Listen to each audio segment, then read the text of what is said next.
Boa tarde a todos. Que a paz e o amor de Jesus nos envolva. Dois recadinhos. O primeiro é um convite. No dia 21 de novembro, a doutora Mônica Medeiros estará aqui conosco para uma palestra. E ela sempre traz assuntos extremamente interessantes. Infelizmente, aqui o tema não está, mas eu vou descobrir. Tudo pela metade, às vezes. Ficam todos convidados, dia 21, é quinta-feira da semana que vem, às 20h30. O segundo é um outro convite para aqueles que puderem e quiserem fazer a cestinha das crianças da Casa de Lucas. Nós ainda temos algumas, cesta de alimento e cesta de roupas. Caso os senhores tenham interesse, mas o bolso não permite fazer uma cesta completa, convida a família, convida os amigos. Dá para formar um grupo e o grupo forma a cestinha. E a cestinha vai, com certeza, deixar uma criança da Casa de Lucas extremamente feliz. Essas cestas têm que retornar para nós até o dia 29 de novembro, impreterivelmente. Tá bom?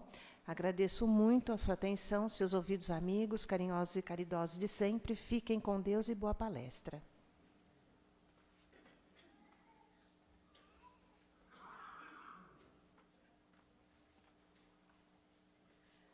Boa tarde a todos. É um prazer imenso estar aqui na casa de Joana, essa mentora amorosa que sempre nos recebe com tanto amor e carinho. Vamos fechar os nossos olhos nesse momento e, em gratidão e amor, vamos elevar o nosso pensamento, nos envolver com a espiritualidade de luz que já se faz presente nesse momento. E vamos agradecer e saudar os nossos mentores individuais, esses nossos amigos que estão sempre presentes ao nosso lado, que nos intuem, sempre falando aos nossos corações. E elevando mais e mais o nosso pensamento, vamos agradecendo com muito amor e carinho a mentora desta casa, Joana de Ângeles, e a irmã Rosário. As freirinhas do campanário, que quando chegamos ali na porta nos recebe com tanto amor e tanto carinho. Nos abraça e nos acolhe dizendo: sejam bem-vindos, meus filhos. E que o amor de Mãe Maria nos envolva nesse momento. Sua luz azul, imensa, vai invadindo cada espaço desse lugar e tomando conta de cada coração. E o seu manto protegendo com muito amor, acolhendo em seus braços amorosos, dizendo sempre carinhosamente em nossos ouvidos: tudo passa, meu filho, isso também vai passar. E é nesse amor de Mãe Maria que nós vamos nos envolvendo numa imensa luz branca, a luz do Cristo, que nos abraça e nos acolhe. Ao Mestre Jesus nós agradecemos pelos seus ensinamentos de amor e de luz, pelo seu sacrifício que fez para estar entre nós. Nos braços de Jesus somos levados ao Pai da vida, o nosso Deus, a quem nós agradecemos pela oportunidade bendita de estarmos aqui, pela vida, e que o Pai que estás no céu, que nos santifica nesse momento e nos protege, nós oramos em louvor e gratidão. Pai nosso que estás nos céus, santificado seja o vosso nome. Venha a nós o vosso reino, seja feita a vossa vontade, assim na terra como nos céus. O pão nosso de cada dia nos dai hoje. Perdoai as nossas ofensas, assim como nós perdoamos a quem nos tem ofendido. E não nos deixeis cair em tentação, mas livrai-nos de todo o mal. Porque teu é o reino, o poder e a glória para todo sempre. Que assim seja.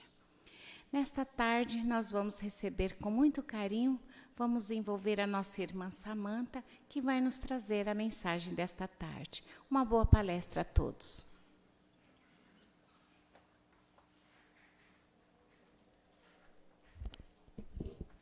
Boa tarde a todos.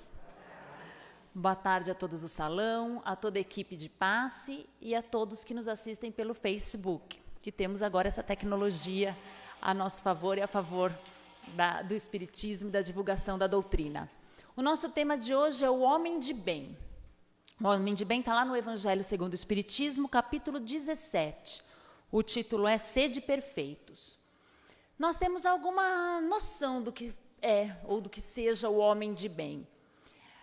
Eu vou trazer uma passagem que todos vocês conhecem bastante, que é a passagem de Jesus quando do julgamento por Pôncio Pilatos. Então, a gente sabe que Pilatos estava ali para o julgamento de Jesus. Ele, acredita-se que ele confiava na inocência de Jesus, não queria condená-lo.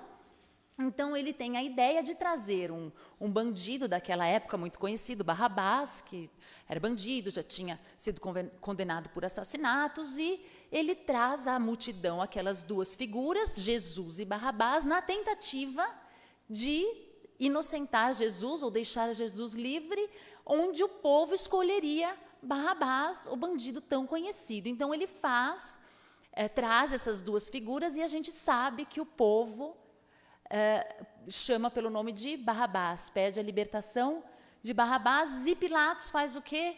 Lava as mãos. E a gente ouve essa história e fala, meu Deus, que absurdo, né? Se eu estivesse lá, eu ia gritar, Jesus, será, né? Eles estavam de olho em quem gritaria Jesus ali naquele instante. Mas a gente consegue nessas duas figuras identificar o que a gente entende como homem de bem. Então, nós já temos alguma noção do que seja. Jesus realmente representa, esse homem de bem. Então, se nós queremos nos transformar em pessoas de bem, que este é o nosso objetivo dentro da doutrina, dentro da nossa evolução, nós vamos nos espelhar em Jesus, que foi este homem de bem, que tem todas as características.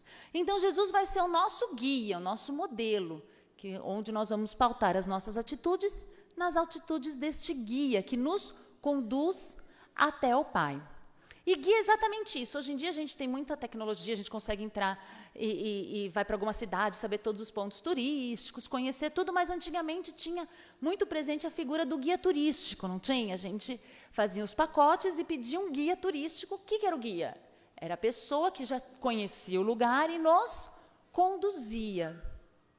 Então, quando nós pensamos em Jesus como guia para esse homem de bem que nós queremos ser, a gente só precisa de um guia se a gente quer sair de um lugar e ir para o outro. Quem quer ficar no mesmo lugar não precisa de guia, concorda? Então, a primeira pergunta que a gente tem que fazer é, eu quero sair desse lugar que eu estou, confortávelzinho, assim, e ir para o outro lugar que seria o encontro de Deus? Porque é através de Jesus que nós vamos fazer isso. Então, eu tenho que perguntar se eu quero. Porque se eu quero, eu uso Jesus como guia. Se eu não quero sair do meu lugar, não adianta.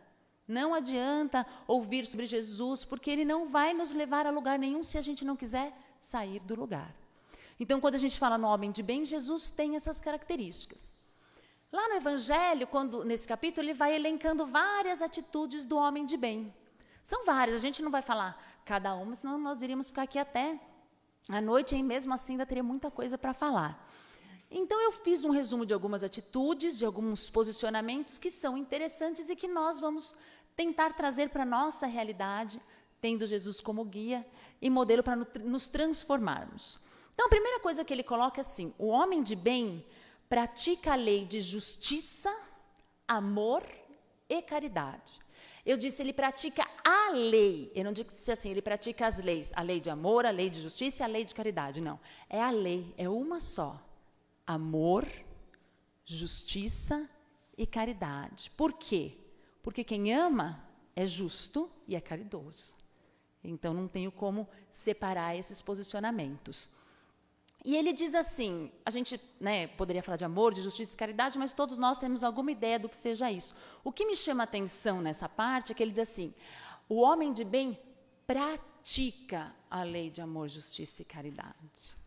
Então, é um convite à ação. Nós acreditamos em sucessivas reencarnações, acreditamos que Deus nos fez simples e ignorantes e vamos, através de várias encarnações, tentando chegar e melhorar um pouquinho. A gente entende que uma só não basta, não é? A gente chega numa certa idade e fala, nossa, como passou rápido, não fiz nada do que eu queria na minha vida que eu imaginava. Então, se tivesse uma encarnação só para ser perfeito, aí Deus não estaria sendo muito justo com a gente, né? E Ele é justo, bom e amável. Então, nós acreditamos que temos várias encarnações, que nós vamos aprendendo cada vez melhor. Então, chega-se a alguma conclusão, pela história das encarnações, que não é a primeira vez que a gente ouve sobre Jesus. Não é a primeira encarnação. Mas talvez essa seja a primeira que nós estamos sendo convidados a colocar em prática, a praticar algo. Então, para ser um homem do bem, não adianta a gente citar, versículo tal, Mateus, capítulo tal. Não adianta só conhecer. Nós vamos ter que praticar. A gente vai na academia, a gente não, porque eu não vou, né? Porque eu já me matriculei, já não vou um monte de vezes, mas eu vou falar a gente de forma alegórica, tá?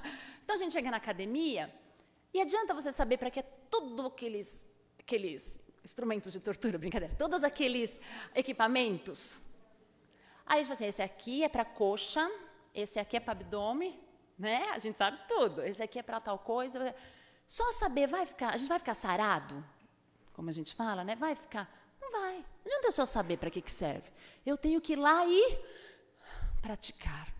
Então, ele diz que o homem de bem pratica a lei de amor, justiça e caridade. Ele não só sabe.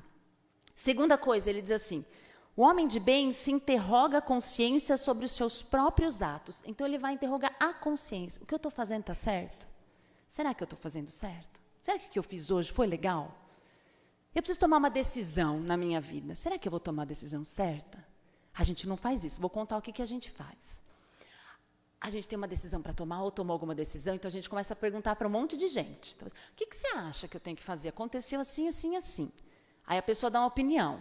Se não for uma opinião que a gente quer, do que a gente quer fazer mesmo, a gente dá uma ignorada. Ah, tá. E você, o que você acha? Ah, eu acho assim, assim. Até a gente achar alguém que fala assim, eu acho que você devia ir lá tirar a satisfação. Então, eu também acho. Pronto, aí a gente fica feliz, porque alguém também acha errado que nem a gente, né? E muitas vezes, os nossos amigos não fazem isso, não. Esse aí não é amigo. Por quê? Porque a gente acha que amigo é só aquele que vai concordar com o que a gente tem que fazer. Então, ao invés da gente ir na nossa consciência, rezar um pouquinho e pensar, é certo o que eu estou fazendo? Que atitude que eu tenho que tomar? Está aqui dentro da gente. Não precisa ninguém falar. Mas a gente sai perguntando para todo mundo até que alguém diga, tem que ir lá e tirar uma satisfação. Eu também acho. Né? Então, a gente fica colocando para os outros essa decisão. É nossa. Então, nós temos que interrogar a nossa consciência do que a gente precisa fazer. Faz uma oração, se liga com Jesus, com quem quer que você acredite, com uma luz maior, peça orientação. A gente sabe o que é certo e o que é errado. Então, o homem de bem, ele vai fazer essa consulta. Ele vai ficar feliz com o que a consciência vai dizer? Não, né, gente? Porque a gente quer, mas pelo menos ele vai agir no que é bem, no que é o correto. Não vai buscar justificativas fora para errar. Isso a gente deve fazer quando a gente aconselha alguém também. Ainda na última aula que eu dei, a gente estava conversando sobre isso. Quando eu vou aconselhar, eu tenho que tomar esse cuidado. Porque às vezes a pessoa chega para a gente manter a amizade, né? E tudo bem, a gente fala o que ela quer ouvir. Você sabe o que a pessoa quer ouvir. Aí você fala, eu acho que você está certo. Mentira, né? Você não aprendeu nada disso, mas você fala que a pessoa está certa. Então, quando a gente for aconselhar, nós temos que aconselhar pelo que nós aprendemos de Jesus. Então, eu lembro que uma vez eu estava conversando com uma pessoa e ela disse assim, porque a fulana fez isso, fez aquilo, fez aquilo, fez aquilo, fez aquilo. O que você acha que eu devo fazer? Sempre assim, né? Aí eu falei, olha, a gente aprende que você deve entender que ela é desse jeito, que é isso que ela tem para oferecer, que você deve perdoar, tal. E a pessoa foi se irritando, porque não era isso que ela queria ouvir, não é? Aí ela disse assim, tá bom, e se fosse a sua amiga? Eu falei, se fosse a minha amiga, dava 3 tapas na cara dela, né? Aí ela ficou assim, me olhando, eu falei, então, eu não vou dizer o que eu faria. Eu preciso dizer para você o que Jesus faria. Esse é o melhor aconselhamento. E a gente tem que fazer assim com as pessoas à nossa volta, porque senão fica meio hipócrita. Você tem que perdoar. E a pessoa sabe que a gente não perdoa ninguém. Olha, você não pode tal coisa para o filho. Só que aí nossos pais falaram, contaram tudo nossos podres, né, para os filhos. Sua mãe, quando ela tinha essa idade, né, contou tudo. Então, como é que nós vamos fazer agora para a gente se defender? É só a gente não fingir que faria isso. É dizer, nossa, filho, que difícil, eu imagino como você está nervosa. Nossa, eu acho que eu ficaria mais nervosa que você está. Mas olha, a gente não pode, né? O que a gente aprendeu? Que a gente deve fazer assim. O que a mamãe aprende lá no centro? Ou o que eu estou tentando fazer? Que seja assim, assim. Então, quando a gente cria essa identificação com eles, diz assim, realmente, eu entendo que você está bravo, eu entendo, te dou toda a razão. É um motivo de ficar nervoso, mas o que nós vamos fazer com isso? E aí a gente procura aconselhamento, senão fica muito hipócrita o nosso aconselhamento. A gente chega para a pessoa e fala, não, você tem que não sei o que, a pessoa olha para a gente, ela não faz nada disso, por que está me falando? Então, nós temos que admitir, olha, no seu lugar, não sei o que eu faria. Nossa, eu nem imagino. Mas eu já aprendi que a gente deve isso, e aconselhar dessa forma, porque é mais sincero. Então, a gente aprende a se aconselhar por Jesus e aconselhar o outro por Jesus. E ele diz assim, interroga a consciência sobre os seus próprios atos, os seus atos. Então, o que interessa da gente analisar são os nossos atos, não o dos outros, e nem vincular o dos outros ao nosso. Aí eu falei desse jeito porque ela é uma grossa. Ela é uma grossa, problema dela. Não pega para você. E tem gente que vem para brigar com a gente, né? A pessoa já sai de casa para isso, parece. Aí ela fica querendo, né, que a gente entra. A gente tem que olhar e falar assim, olha, eu não tenho isso que você quer para te dar. Não tenho esse palavrão, eu não tenho esse grito, eu não tenho isso para te dar. Você vai gritar sozinho. Eu lembro que uma vez uma pessoa chegou e falou um monte. Você isso, você aquilo, falava para mim. E ela disse assim, e como eu não reagi, ela disse assim, olha, você me desculpa, mas eu sou assim mesmo. Eu falo as verdades que tem que falar, como se humilhar os outros fosse virtude, né, gente? Mas eu falo. E eu lembro que eu respondi assim, de uma frase que eu tinha ouvido. Eu disse assim, tudo bem, você para mim é um problema seu. Olha que frase engraçada. Eu falei para ela isso, quer dizer, a sua falta de educação, para mim, é um problema seu. Eu não vou pegar a sua falta de educação. Eu não vou ter que lidar com a sua falta de educação. Eu não vou ter que lidar com a sua falta de carinho. A sua falta de carinho é um problema seu. Eu vou lidar com o que eu sinto e com o que eu estou tentando desenvolver em mim. Então, a gente não pega nada dos outros. Porque na hora que Jesus perguntar, ou que a nossa consciência perguntar o que você fez, ele não vai pensar, eu fiz isso, mas é porque... Não, estou perguntando o que você fez. Não é assim que a gente fala para o filho? O que você fez? Não, mas é que ele... Não, estou perguntando de você. Então, a gente vai analisar os nossos próprios atos. E aí nós vamos conseguir até linkar com outra qualidade que ele fala, que é retribuir o mal com o bem. Porque a pessoa vem com aquele mal, mas você não tem aquilo para entregar para ela. Então, você vai entregar o que você tem de bem, de melhor. Porque a falta de educação, a falta de responsabilidade, para mim, é um problema seu. Não estamos aqui dizendo que o problema dos outros não interessa. Não é isso, né, gente? Compreenderam. Eu sempre vou ser solidária, ajudar o próximo, mas eu não posso entrar naquela pilha, como a gente fala, do outro. Bom, outra característica do homem de bem. Tem fé em Deus, mas não para por aí, porque fé em Deus já estava bom, a gente já ia conseguir. Ele diz assim, em sua bondade, em sua justiça e em sua sabedoria. Então, o homem de bem, ele tem fé em bem, tem fé na bondade de Deus. Então, quando uma coisa ruim acontece, ele, opa, Deus, que coisa é essa que o Senhor mandou? Não, ele não mandou nada de ruim, porque dele não vem nada de ruim, ele é bom. Eu estou colhendo consequências de atos que eu dei causa nesta ou em outra vida, porque dele só vem bondade, porque ele é bom. Confia, tem fé na sua justiça. Deus é justo. E o Haroldo Dutra Dias, ele tem uma colocação que eu gosto, que ele diz assim, no mundo há injustiças, mas não há injustiçados. No mundo há injustiças, mas não há injustiçados. Nós estamos passando exatamente pelo que nós precisamos passar para crescer, para aprender ou para nos redimir. Eu não sei o porquê. E Deus é sábio, tem fé na sabedoria de Deus. Lembra que eu falei das várias vidas? A gente só consegue enxergar essa, pequenininha. Deus vê tudo, por isso que as atitudes que Ele toma ou que Ele coloca em nossas vidas pode parecer errado, mas não é, porque a gente só vê aquele... Vocês viram o filme A Cabana? Vou dar um spoiler, como o pessoal fala, né? Mas tem um momento desse filme que o rapaz está num jardim e ele quer começar a tirar umas plantas, e a moça fala, não, essa planta é importante, essa erva daninha é importante. E ele não consegue entender, ele fala, mas isso aqui está uma bagunça, ele fala. Aí a câmera sobe, e aí tem um jardim desenhado perfeitamente. Quer dizer, a visão dele do certo e do errado era aquele pedacinho. Mas Deus tem a visão do jardim inteiro, então ele fala, deixa essa plantinha ali incomodando a outra plantona. Ele faz assim, porque vai ornar, porque disso vai sair alguma coisa, né? Então, quer dizer, é confiar nisso, nessa sabedoria. E a gente não, a gente sempre fala, acho que Deus está errado, mas está errado. Deus está de férias? Como assim? Não é possível, ele confundiu minha ficha lá em cima. Está vendo a ficha certa, Deus, né? Porque está mandando umas coisas meio estranhas aqui na minha vida. Está certo, ele é sabedoria suprema. E a gente tem que confiar nisso, porque a nossa vida é mais tranquila assim. Você entrega a sua vida na mão de alguém que é só bondade, justiça e sabedoria. Tem como alguma coisa errada? Não tem. Só que como a gente não tem muita fé, a gente entrega para Deus e fica segurando um pedacinho. Vai que ele faz alguma coisa errada, né? Então a gente entrega, mas não entrega, sabe? Entrega, mas não entrega. Fica assim com Deus. Porque a gente não tem fé. O que a gente tem é pensamento positivo, que tudo vai dar certo na nossa vida. Isso aí a gente acha que é fé. Não é.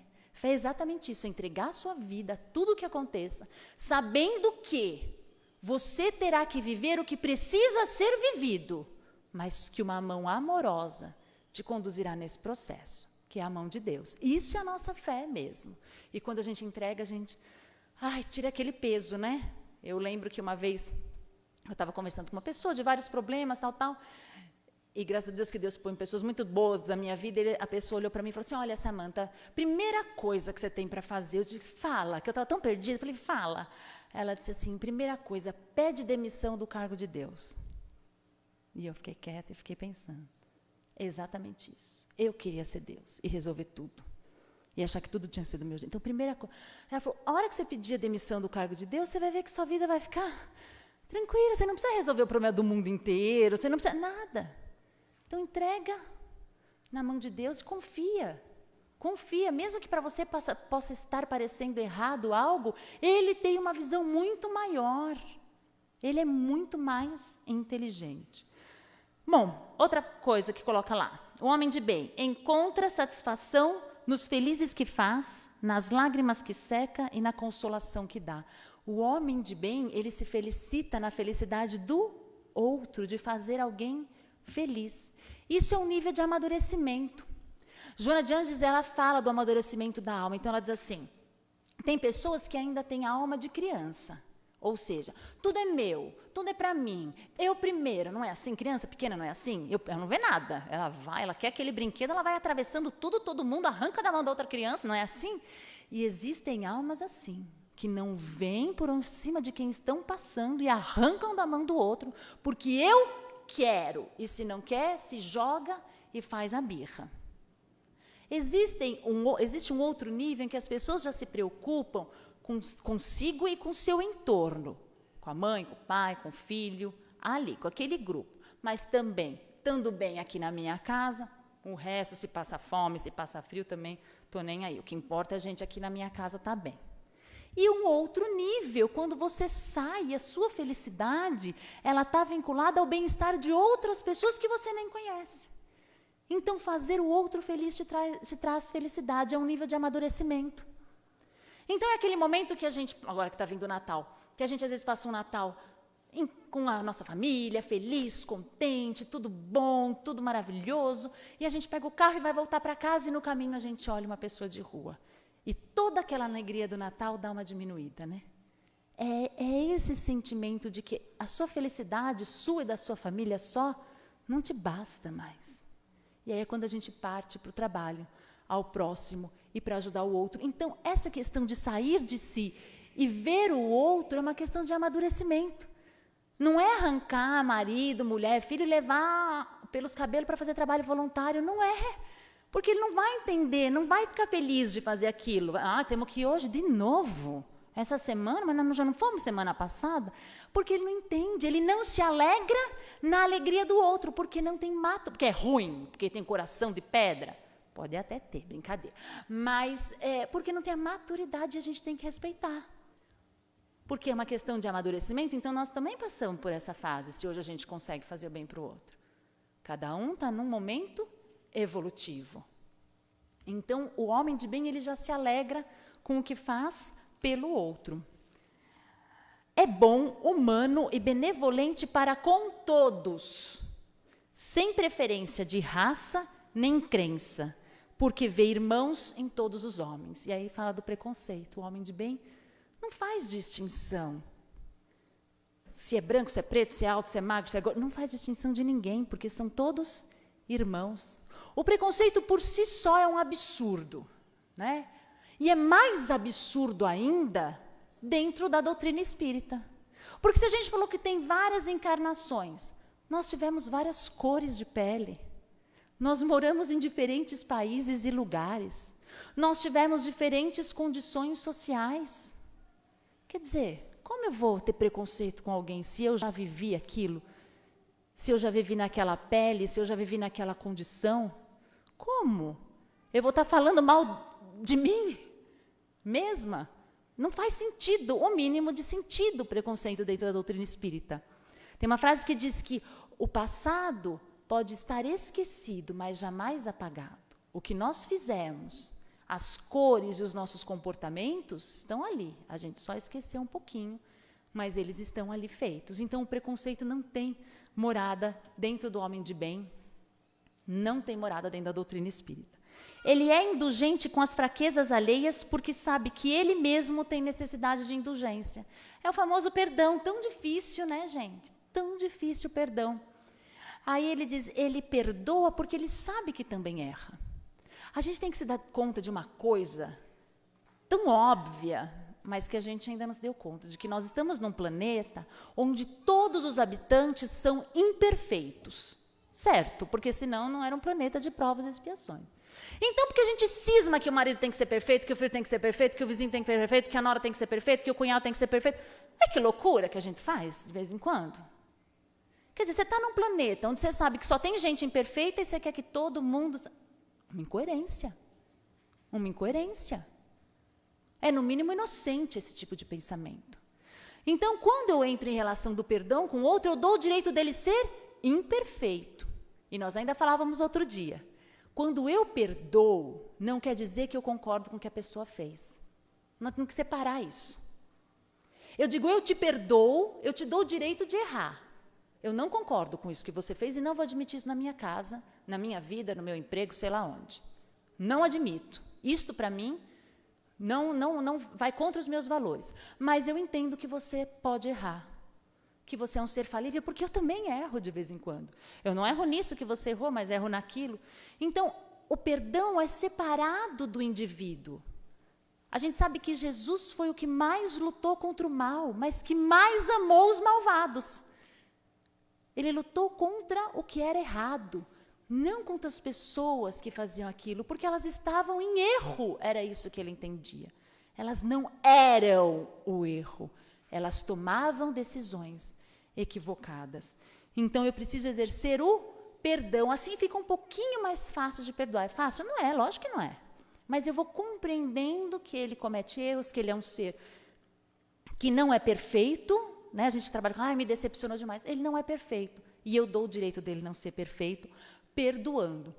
Tem uma frase nessas filosofias de WhatsApp que a gente ganha, né? Recebe todo dia. Tem uma frase que eu gostei que diz assim, perguntaram para um sábio, o que é o perdão? E ele disse, o perdão é a fragrância que sai das flores quando maceradas. Exatamente isso. Porque é naquela hora que fazem assim com a gente que a gente tem que mostrar o que a gente tem de melhor. O perfume só sai quando a gente aperta. Então, passar a vida toda tranquilona não vai mostrar o que você tem de melhor. Quando nós começamos aqui a falar hoje, nós falamos lá de Pôncio Pilatos, do julgamento. Trazendo para a nossa realidade e para dentro de nós, porque aqui diz que o homem de bem faz isso, né? Traz para dentro de nós. Nós vivemos o tempo inteiro esse momento de Jesus. Porque nós temos o nosso lado Barrabás e Pilatos dentro de nós. Quando apresenta-se uma situação na nossa vida e muitas vezes a gente lava as mãos e diz, sobre isso eu não quero nem saber. O fato de Pôncio Pilatos ter lavado a mão inocentou Jesus? Levou ele à cruz. Então não basta não fazer o mal, nós precisamos fazer o bem com toda a nossa força, não adianta lavar as mãos. E ele lavou as mãos por quê? Porque ele tinha medo do que as pessoas iam falar, da reputação dele. E quantas coisas a gente deixa de fazer que seriam certas por medo do que os outros vão falar. E quantas coisas a gente faz para agradar o outro e nos desagradam. Hoje, nessa sociedade em que você parece que tem que entrar junto ali naquele torvelinho para fazer parte de uma sociedade, você toma atitudes que você sabe que não estão certas, mas se eu fizer diferente, o que vão falar de mim? Então, por reputação, por medo, nós vamos deixando assim que tudo vai sendo levado nas nossas decisões. Não. Nós temos que tomar nossas decisões pela nossa consciência, mesmo que todo mundo esteja fazendo o contrário, não é assim? Nós determinamos os valores, e há pouco tempo nós dissemos aqui sobre a normose, não é porque todo mundo faz que é certo. Teve uma época na história da sociedade que a gente diz que era normal duas pessoas se degladiarem, se matarem para o pessoal se divertir. Teve uma época na nossa sociedade que as pessoas tinham que trabalhar e eram açoitadas por conta da cor da pele delas, e era normal. Teve uma época na nossa sociedade que as pessoas, por terem religiões diferentes, eram queimadas vivas, e era normal. Eu não posso ouvir a voz da multidão, porque muitas vezes essa voz vai conduzir a atitudes que são contra os meus princípios. Então, nada de lavar a mão e nada de gritar junto com os outros. E toda vez que nós optamos por decisões negativas, estamos sendo Barrabás, bandido. Não bandido para roubar, mas o bandido que rouba a paz de uma pessoa, mas o incendiário que põe fogo dentro da família, mas um assassino que destrói o sonho de um filho ou de um parente. O homem de bem, ele não vai nascer do dia para a noite, você vai acordar e falar, nossa, eu sou um homem de bem hoje. Não vai. É uma construção. É uma construção, não falo nem diária, é a cada segundo. Quando você precisa responder à vida que vai te perguntar daqui 5 minutos, Jesus ou Barrabás? Que a gente tenha consciência na resposta. Beijo, boa tarde para vocês, obrigado pela atenção.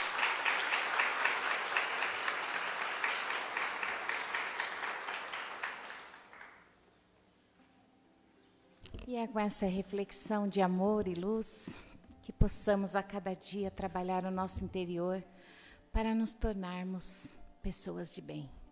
Fechamos os nossos olhos e vamos agradecer essa tarde maravilhosa que o nosso Pai do Céu nos proporcionou para estarmos aqui nesse cantinho, no pedacinho do céu, casa de Joana, receber a dádiva da mensagem da tarde, que realmente possamos trabalhar o nosso interior e levarmos para onde formos esta mensagem de luz e de amor, a construção de pessoas do bem no seio da nossa família, no nosso trabalho, no nosso caminhar. Que Jesus abençoe a cada um de nós, iluminando os nossos passos. Que assim seja. Deus abençoe a todos. Uma boa tarde.